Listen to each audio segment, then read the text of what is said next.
नमस्कार साथियों, मैं हूं ज्ञानेंद्र। आपका फिर से स्वागत है इस इंजॉय विथ मैथ सॉल्यूशन के इस नए वीडियो में। तो जो अभी तक हमारे चैनल में नहीं जुड़े हैं वो ज़रूर से ज़रूर चैनल में जुड़ जाएं।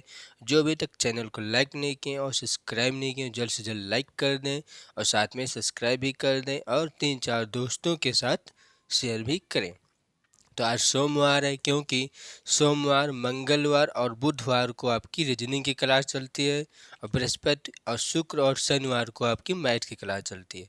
3 दिन रीजनिंग की क्लास चलती है, 3 दिन आपकी मैथ की क्लास चलती है। तो आज है रीजनिंग में आपका नया टॉपिक, क्योंकि इससे पहले मैंने जो पढ़ाया था वो आपका टॉपिक ख़त्म हो चुका है। तो ये है नया टॉपिक, है दिशा परीक्षण, डायरेक्शन टेस्ट। डायरेक्शन टेस्ट से देखते हैं कि किस तरह से क्वेश्चन एग्जाम में पूछे जाते हैं। तो पहले हम डायरेक्शन टेस्ट से कुछ चीज़ सीखते हैं जो नॉर्मल होता है, जो एग्जाम में पूछा जाता है, जो क्वेश्चन के जैसे देखिए एक सूत्र के जरिए से क्वेश्चन लगाया जाता है। वो चीज़ हम पहले सूत्र देखते हैं कि डायरेक्शन टेस्ट से क्या क्या कैसा चीज़ बनता है, किस हिसाब से डायरेक्शन में चलना है, उत्तर में चलना है डायरेक्शन में, कि पूर्व में चलना है, कि पश्चिम में चलना है। ये सब चीज़ हम देखते हैं पहले, ठीक। तो हम समझते हैं कि डायरेक्शन में क्या क्या चीज़ पहले होता है, किस तरह का डायरेक्शन चलेंगे तो किस तरह से कैसे आएगा आंसर, ठीक। तो हम समझते हैं थोड़ा सा थोड़ा सा है जुकाम, तो बोलने में दिक्कत हो सकता है, तो कहीं पर गलतियाँ होगा तो आप क्षमा कर देना, ठीक। तो देखते हैं क्या है दिशा परीक्षण। तो क्या है डायरेक्शन में, हम पहले देखते हैं दिशा, क्योंकि डायरेक्शन है, दिशा हमें मालूम होना चाहिए सी। तो देखते हैं दिशा में, पहले हम सबसे पहले दिशा की बात करते हैं, ठीक। तो ये है क्या आपकी पूर्व, कलर चेंज कर लेते हैं, ठीक। देखना है ध्यान से, ठीक। ये क्या है पूर्व, ये क्या है पश्चिम, ये क्या है उत्तर, ये क्या है दक्षिण, ठीक। ध्यानपूर्वक देखना, तभी आपको समझ में आएगा कि ये चीज़ क्या चीज़ बताया जा रहा है, ठीक। इसे इंग्लिश में कहते हैं ईस्ट, इसे इंग्लिश में कहते हैं वेस्ट, इसे नॉर्थ, इसे साउथ, साउथ ठीक। देखते हैं ध्यान से, ईस्ट वेस्ट नॉर्थ साउथ। देखते हैं कैसा है। अब हमें ये मालूम हुआ, इधर को पूर्व कहते हैं, इधर को पश्चिम कहते हैं, इधर को उत्तर कहते हैं, इधर को दक्षिण कहते हैं, ठीक। अब ध्यान से देखना है कि इसके बीच वाले को क्या कहते हैं, ध्यान से, उत्तर, फिर उसके बाद पूर्व। समझ में आई ना बात। उत्तर पूर्व इसे कहते हैं, इस वाले के बीच में, जैसे देखिए जैसे आप इसके बीच में जाते हैं तो ये उत्तर पूर्व, बीचों बीच में, ठीक। अब इसे क्या कहते हैं ध्यान से देखना। तो इसको हम यहीं से लिखते हैं, इसे क्या कहते हैं उत्तर पश्चिम, ठीक। उत्तर पश्चिम, ठीक। अब इसे क्या कहते हैं दक्षिण पूर्व। ध्यान से देखना है, दक्षिण पूर्व, ठीक। अब इसे क्या कहते हैं, इसे क्या कहते हैं, ध्यान से देखना, दक्षिण पश्चिम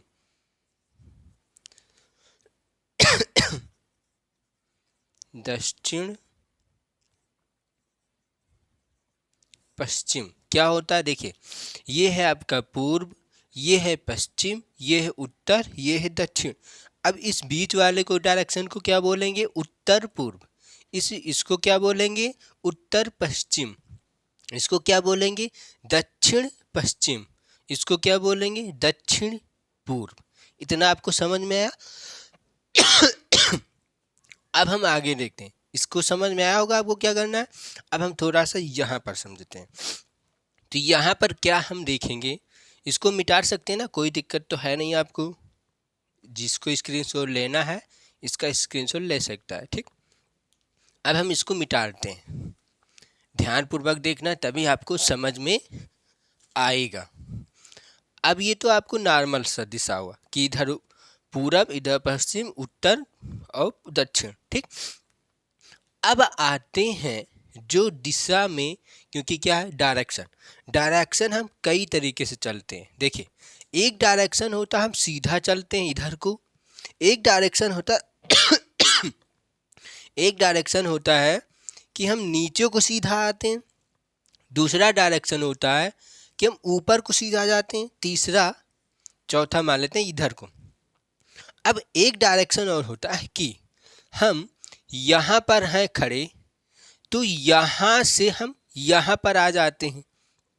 बाई चांस हम इधर को ना जाकर हम तिरछा डायरेक्शन में जा रहे हैं, इधर को ना जाकर हम यहाँ पर खड़े हम इधर को जा रहे हैं।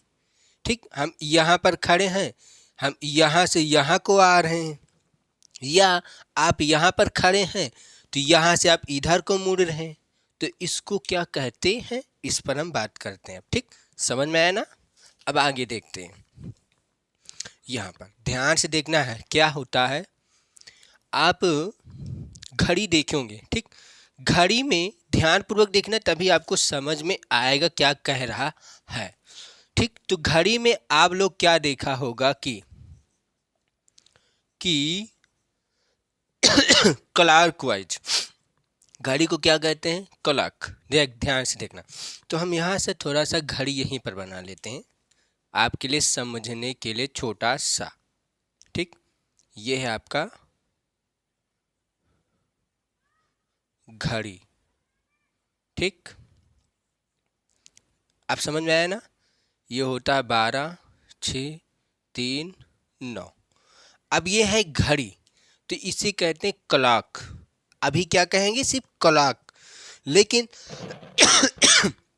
जब ये घड़ी चलती है तो किधर को चलती है, एंटी नहीं चलती, क्या क्लॉकवाइज चलती। देखिए, घड़ी क्या होता है, घड़ी है, क्लॉक, फिर उसके हम वाइज जोड़ देते हैं, इसका मतलब क्लॉकवाइज घूमती है। तो यहाँ पर कोई सुई है तो ये इधर को चलेगी। समझ में आ रही है आपको बात, इधर को जाएगी। ठीक, ये होता है क्लॉकवाइज। ठीक, अब इसी में हम क्या लगा देंगे, एंटी क्लॉकवाइज। तो एंटी क्लॉक क्या होगा, इसके विपरीत अब हमें चलना है। ठीक, तो यहाँ पर लिख देते हैं, फिर से हम ध्यान से देखना है तभी आपको समझ में आएगा। देखिए, क्लॉकवाइज में कुछ है नहीं, जैसे आपका क्लॉकवाइज है वैसे ही एंटी क्लॉकवाइज रहेगी। बस इसको आपको क्या करना है, इसके विपरीत चला देना है बस। लेकिन आपको क्लॉकवाइज याद भी होना चाहिए कि क्लॉकवाइज कैसे चलता है, नहीं तो आप नहीं निकाल पाएंगे, नहीं तो नहीं निकाल पाए। देखिए, क्लॉकवाइज आपको पता होगा कि हम क्लॉकवाइज किधर से कुछ चलते हैं तो आप डायरेक्ट तुरंत निकाल सकते हैं। ठीक, तो अब यहाँ पर हम दूसरा घड़ी बनाते हैं। एक घड़ी आपका ये है, ठीक, एक सुई ये है, दूसरा सुई ये है, ये होता है 12, 3, 6, ये होता है 9। ठीक, अब हमें एंटी क्लॉकवाइज चलना है। तो एंटी क्लॉकवाइज का मतलब क्या होता है, जैसे कोई इंसान यहाँ पर खड़ा है तो उसे हमको इधर को चलाना है, घड़ी के विपरीत दिशा में। समझ में ही ना, घड़ी जिधर को चलती उधर को नहीं, ये इधर को जाएगा। इसे ही कहते हैं क्या, एंटी क्लॉकवाइज। इसे क्या कहते हैं, क्लॉकवाइज। इसे क्या कहते हैं, एंटी क्लॉकवाइज। इसका मतलब क्या होता है, बायां, और इसका मतलब क्या होता है, दायां। समझ में आई ना? जैसे आपको कहता है कि दायां ओर को मुड़कर चलता है तो इसका मतलब समझ जाना वो क्लॉकवाइज चलेगा। ठीक, या कहता है कि बाईं ओर चलता है या बाएं मुड़ता है तो समझ जाना को एंटी क्लॉकवाइज चलता है। ठीक, अब देखिए, इसे में आता है वामा आवर्त। ठीक, एक दक्षिणा आवर्त। देखिए, दक्षिणा आवर्त कहता है तो समझ जाएंगे हम कि दक्षिणा आवर्त का मतलब होता है कि हमें एंटी क्लॉक में चलना, और वामा आवर्त का मतलब होता है नहीं, सुर क्या होता है, दक्षिणा आवर्त का मतलब होता है क्लॉकवाइज और वामा आवर्त का मतलब होता है एंटी क्लॉकवाइज। समझ गए ना? जब वामा आवर्त कहता है कि एक व्यक्ति वो वामा आवर्त की ओर घूमता है तो समझ जाएंगे कि हम एंटी क्लॉकवाइज चलना है, ठीक। या कहता है कि दक्षिणा आवर्त की ओर घूमता है तो समझ जाएंगे क्या हम क्लॉक वाइज वो घूमता है, ठीक। अब ये दोनों पर हो चुका है। इस तरह से अब इस पर और कुछ बनता है नहीं, है ही नहीं। एक एंटी क्लॉक होता है, एक वामावर्त होता है, एक क्लॉकवाइज होता है, एक दक्षिणावर्त होता है, बस। ये दायां लिखा ही है, क्लॉकवाइज लिखा है, एक दक्षिणावर्त होता है। ये एंटी क्लॉकवाइज लिखा है, ये बायां लिखा है, एक वामावर्त होता है, ठीक। तो ये हो चुके। अब हम देखते हैं एक चीज और, जिसको स्क्रीनशॉट लेना चाहता है वो इसका ले सकता है, ठीक। अब हम आगे देखते हैं इस क्वेश्चन को।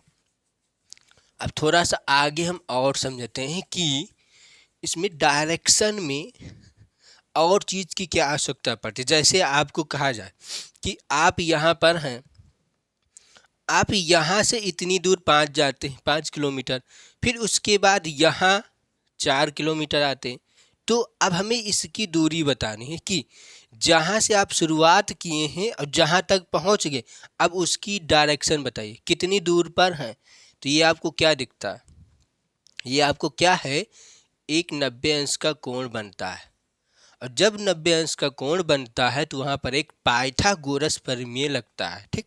तो पाइथागोरस प्रमेय का सूत्र क्या होता है, कर्ण का स्क्वायर बराबर लंब का स्क्वायर प्लस आधार का स्क्वायर। ये कर्ण क्या है, जो सबसे बड़ी भुजा होती है यही आपकी कर्ण होता है, ठीक। ये है क्या आपका लंब, ये क्या है आपका आधार, ठीक। ध्यान से देखना, ये कर्ण, ये लंब, ये आधार।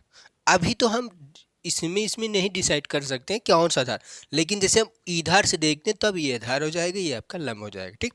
लेकिन अब इसका मेन सूत्र आपको यही याद रखना पड़ेगा कि कर्ण का स्क्वायर बराबर लंब का स्क्वायर प्लस आधार का स्क्वायर। इसी सूत्र से हम इसका मान निकाल सकते हैं। समझ में आई ना बात? अब हम इसी पर देखते हैं कि किस तरह के क्वेश्चन एग्जाम में पूछे जाते हैं और पूछे गए हैं, उस पर हम थोड़ा सा बात करते हैं। अब ये क्वेश्चन देखते हैं कि क्वेश्चन कैसा है। डायरेक्शन टेस्ट से ये पहला आपका क्वेश्चन आपके सामने लिखा है, जो कि ये आज पार्ट 1 ही है, ठीक। देखते हैं ये क्वेश्चन किस एग्जाम में पूछा गया था। देखते हैं एसएससी में ये क्वेश्चन पूछा गया था, ठीक। तो इसको लगाते हैं ध्यान पूर्वक, हम इसको पढ़ते हैं और समझते हैं, ठीक। देखते हैं कैलाश 3 किलोमीटर पूर्व दिशा में चलता है और दक्षिण में मुड़कर 4 किलोमीटर चलता है, फिर पश्चिम में मुड़कर 6 किलोमीटर चलता है, तो वह प्रारंभिक स्थल से कितनी दूर है। आपको बताया गया था कि ये क्या होता है पूर्व, ये क्या होता है पश्चिम, ये क्या होता है उत्तर, ये क्या होता है दक्षिण, ठीक। पूर्व पश्चिम उत्तर दक्षिण। अब इसी के माध्यम से हमें यहाँ पर चलाना है। मान लेते हैं एक व्यक्ति यहाँ पर खड़ा है, ठीक। अब ये क्या कहते हैं, कैलाश, ये कैलाश ही, इसको हम मान लेते हैं कैसे, ठीक। कैलाश को कैसे, कैलाश 3 किलोमीटर पूर्व दिशा की ओर चलता है, तो ये बताइए इसका पूर्व दिशा किधर होगा, इधर होगा ना। तो ये यहाँ से ध्यान से देखना है, ये यहाँ से चलना स्टार्ट करता है, यहाँ तक आता है, तो कितना चलता है 3 किलोमीटर, ठीक। थोड़ा सा देखिए, हम तुरंत भी इसका फिगर बना सकते हैं, लेकिन हम थोड़ा सा आपको समझा रहे हैं, ठीक। 3 किलोमीटर पूर्व दिशा में चलता है, क्योंकि ये एक ही क्वेश्चन इसका बताएंगे। अब इसमें से जितने क्वेश्चन बनेंगे आपको लगा लेना है, क्योंकि बार बार इसी टाइप का क्वेश्चन बताने से क्या मतलब है। इसीलिए बार बार ना बताकर, बार बार ना समझाकर, एक ही क्वेश्चन में हम आपको समझा दे रहे हैं, उसके बाद आप सब क्वेश्चन लगा ले जाएंगे, ठीक। ध्यान से देखना, एक कैलाश का नाम का व्यक्ति यहाँ पर खड़ा है, वो पूर्व दिशा की ओर चलता है, इसका मतलब यहाँ पर खड़ा था। और ये पूर्व की दिशा इधर ही तो रहेगा, पूर्व इधर, पश्चिम उत्तर दक्षिण, ठीक। तो ये पूर्व दिशा की ओर 3 किलोमीटर चलता है और दक्षिण में मुड़कर 4 किलोमीटर अब चलता है। अब दक्षिण में वो मुड़ जाता है, तो दक्षिण का मतलब क्या होगा, तो यहाँ से अब जैसे देखेंगे तो इधर क्या होगा, पूर्व, इधर पश्चिम, इधर उत्तर, नीचे दक्षिण। नीचे दक्षिण आएगा ना, क्योंकि नीचे की ओर दक्षिण है, तो यहाँ से अब ये मुड़ जाता है, ठीक। कितना चलता है, 4 किलोमीटर, ठीक। अब आगे देखते हैं, 4 किलोमीटर चलता है, फिर पश्चिम में मुड़कर, अभी यहाँ पर है, अब इसका यहाँ से डायरेक्शन देखा जाए तो इसका डायरेक्शन क्या होगा, इसका पूर्व इधर होगा ना, ठीक। और उत्तर उत्तर किधर को, ऊपर को, और दक्षिण नीचे को, और इधर को क्या होगा, इधर को क्या होगा, पश्चिम, इधर को पूर्व, नीचे को दक्षिण, इधर को पश्चिम और ऊपर को उत्तर। अब क्या कहता है कि फिर पश्चिम में मुड़कर 6 किलोमीटर चलता है, तो इसका पश्चिम इधर ही तो आएगा ना, तो इसको 6 किलोमीटर चलाना है। अब हमें यहाँ तक ये चलेगा 6 किलोमीटर, ठीक।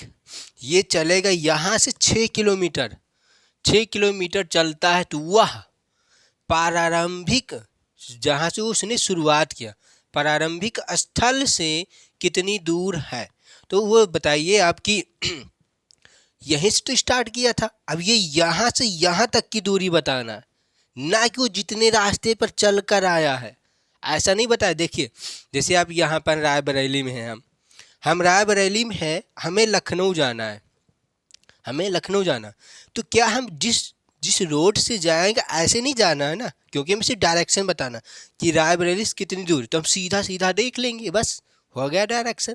अब ये नहीं कि हम यहाँ से ऐसे जाएंगे, ऐसे जाकर तब जाएंगे, तो बहुत हो जाता है, तो ऐसे नहीं निकालना जाता, ठीक। इसका तो समझ में आया ना आपको कैसे क्या करना है। तो क्या कहता है कि प्रारंभिक स्थल से अब वो जहाँ पर पहुँचा है उसकी डायरेक्शन क्या होगी, उसकी दूरी कितनी होगी।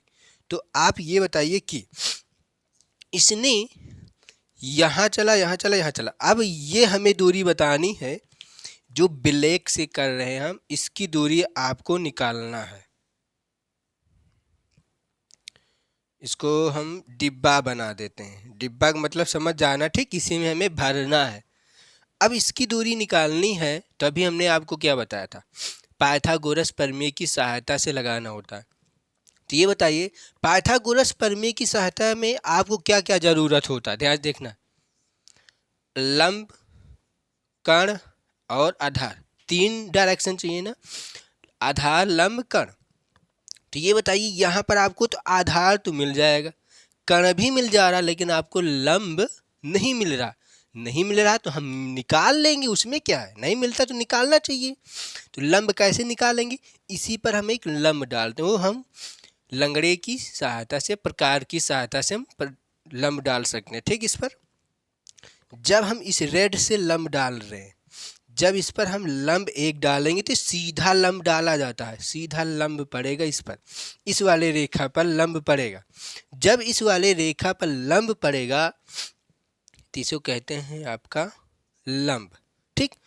और ये जो हमने ब्लैक से किया इसे कहते हैं आपका कर्ण। अब ये बताइए जब इस पर हमने एक लंब डाला तो इस लंब की लंबाई क्या हो सकती है, ध्यान से देखिए, जैसे ये लंब पड़ा तो इस रेखा को 2 भागों में बांट देते हैं। किसी भी रेखा पर लंब डालने पर उस रेखा को 2 बराबर भागों में बांट देती है। समझ में आई ना बात, 5 किलोमीटर चलती है तो उस पर आप लंब डालेंगे तो 2.5 इधर और 2.5 इधर, तो इसने 6 किलोमीटर चला था, इस पर लंब डाला गया तो 3 इधर हो जाएगा आपका। समझ में आई ना बात। तो अब हम यहाँ से और यहाँ तक की डायरेक्शन कितनी हो जाएगी, 3 किलोमीटर, और ये टोटल 6 किलोमीटर है आपकी, बना देते हैं। टोटल आपका 6 किलोमीटर है, हमने लंब डाला तो ये 3 किलोमीटर निकल के आया। अब जब हमने लंब डाल दिया तो इसकी डायरेक्शन, अब ध्यान दीजिए, जब इस पर लंब डालेंगे ना तो ये 90 अंश का कोण बनाएगी, ये रेखा पर 90 अंश का कोण बनेगा। और 90 अंश का कोण उसी पर बनता है दो समांतर रेखा पर। तो दो समांतर ये रेखा हो जाएगी ना, जब ये दो समांतर रेखा होगी तो ये भी समांतर होगा, तो ये जितना ये भी उतना ही होगा ना, तो इसकी लंबाई कितनी हो जाएगी? 4 किलोमीटर। ठीक, ये हो गया आपका 4 किलोमीटर, ये है हो गया आपका 3 किलोमीटर। अब हमें कर्ण निकालना है, तो अब हम सूत्र की सहायता से निकाल सकते हैं। तो सूत्र क्या होता है आपका यहाँ पर? कर्ण की स्क्वायर बराबर लंब की स्क्वायर प्लस आधार को। आप देखिए डायरेक्ट निकाल सकते हैं, लेकिन मैं आपको सिखा रहा हूँ। पहले देखिए, कर्ण नहीं पता तो हम कर्ण को कैसे ही मान लेते हैं। लंब आपको पता है 4 प्लस आधार आपको पता है 3। अब एक बात और ध्यान में रखना कि कोण किस पर पड़ रहा, लंब किस रेखा पर डाला गया, ये भी देखना पड़ेगा।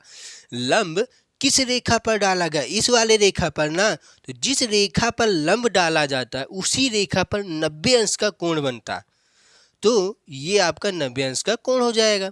जब ये 90 अंश का कोण होता है तो इसके सामने वाली भुजा को कर्ण कहते हैं, तो इसीलिए ये आधार है, ये वाला कर्ण है। अब जैसे हम और किसी रेखा पर लंब डालते तो ये जो लंब है ना, ये लंब नीचे आ जाता, वो कर्ण ये लंब यहाँ आता, ये आधार वहाँ पर पहुँच जाता। कर्ण आपका सेम ही रहेगा, कर्ण कभी भी चेंज नहीं होगा, इतना ध्यान में रखना। ठीक, तो अब हम यहाँ से निकाल लेते हैं। 4 की स्क्वायर 16, 3 की स्क्वायर 9, के का स्क्वायर बराबर 16 9 25। तो के का बराबर क्या आएगा? रूट में 25। और जब रूट का 25 निकालते हैं तो 5 आता है, तो 5 किलोमीटर यही हो जाएगा कि आपका आंसर। तो यहाँ पर हम भर देते हैं हम यहाँ पर भरते हैं 5 किलोमीटर। तो आपका आंसर कहाँ पर दिया गया है? सी ऑप्शन इसका सही दिया गया। क्या आएगा? 5 किलोमीटर। तो समझ में आया ना कैसे निकालना है। अब जितने ही इस तरीके से क्वेश्चन बनेंगे आप सभी का आंसर दे सकते हैं, क्योंकि आपको एक एक चीज़ समझाया गया। किसी भी रेखा पर लंब डाला जाएगा, उस रेखा को 2 बराबर भागों में बांट देते, ना कि ये समझना अरे ये तो 6 था, लंब डालेंगे तो ये 2 दिख रहा है, ये 3 हो जाएगा, नहीं, ये 2 ये 4 हो जाएगा, ऐसा नहीं। किसी भी रेखा पर हम लंब डालेंगे तो उस रेखा को लंब डालने पर उस रेखा को 2 बराबर भागों में बांट देती है। तो आधा इधर आधा इधर, टोटल आपकी 6 किलोमीटर थी, समझ में, 6 किलोमीटर का दूरी थी। जब हमने लंब डाल दिया तो इसका निकल के आया आपका 3 किलोमीटर। ये 3 किलोमीटर, ये 4 किलोमीटर। तो क्या पूछ रहा था? प्रारंभिक स्थल से कितनी दूर पर है। तो यहाँ पर था ये, अब पूछ रहा कि प्रारंभिक स्थल, इसका मतलब जहाँ से उसने स्टार्ट किया था, इसने स्टार्ट यहीं से किया था, तो यहाँ से यहाँ तक की दूरी कितनी निकल के आएगी? 5 किलोमीटर। तो ये आपका आंसर है। ठीक, तो आज हम दोस्तों यहीं तक रखनी, क्योंकि काफ़ी समय भी हो चुका है। तो आज जो काम है तो इसलिए थोड़ा सा बोलने में दिक्कत हो रही है। हम दवा ववा ले चुके हैं तो सही हो जाएगा। आपको रोज़ 2-2 3-3 क्वेश्चन देते रहेंगे जब तक थोड़ा सा जुकाम सही नहीं हो जाता है। ठीक, जुकाम सही हो जाएगा तो और अच्छे से आपको बताने का हम प्रयास करेंगे। देखिए, अच्छे से बोलते तो खांसी आने लगती, ज़्यादा बोल देते तो खांसी आने लगती है, इसीलिए आज हम यहीं तक रखते हैं। तो आपको वीडियो अच्छी लगे तो लाइक कर देना और साथ में सब्सक्राइब भी करना और 3-4 दोस्तों के साथ शेयर भी करें। तो मिलते हैं मंगलवार को रीजनिंग की क्लास में। जय हिंद, जय भारत।